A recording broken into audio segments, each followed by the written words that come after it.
Dobrý deň, dámy a pánové, vítam vás u nového videa, ktorým je to moje prvé video s mojím odhaleným hlasom a všechny títo slepky, co tady mám, slepice, ako po česky, som si sám vychoval a ešte máme v inkubátori a samozrejme na koti slepica další. To je taká chocholapka, po ktorej máme Bennyho, ten vás sa tiež privítať.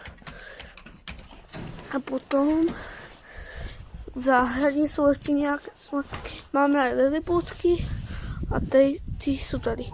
A potom, když bych chtěli ještě nějaké ještě další nové videa s mojím hlasem a se slepicami, tak dajte odběr a like.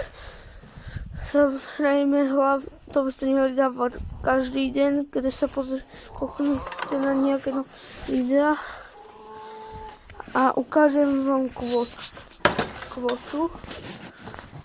Tady je můj kohút, ty krotky. A potom tady máme slepicu, která sedí na vajíčkách a kvočí. Neglup. Ticho, dobré. A potom chcem ještě ukázat králíků, kteří jsou trošku bojazliví, ale iba když ich jdete pohladkat, jináč ne. No tento se tam schoval někde, tady je. Musím je vždycky trošku zaostřit, ale a potom a ještě jsem ho neodhalil všechny slepice. No tady je.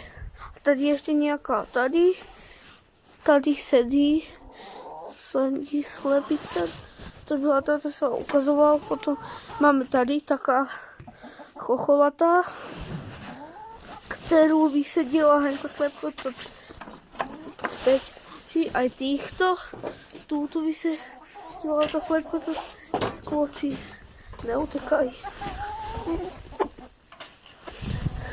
A potom tady máme též další slepice.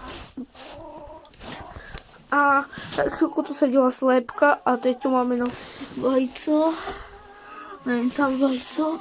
No, podívám se tady. No, ještě čerstvo teplé. Co robíš?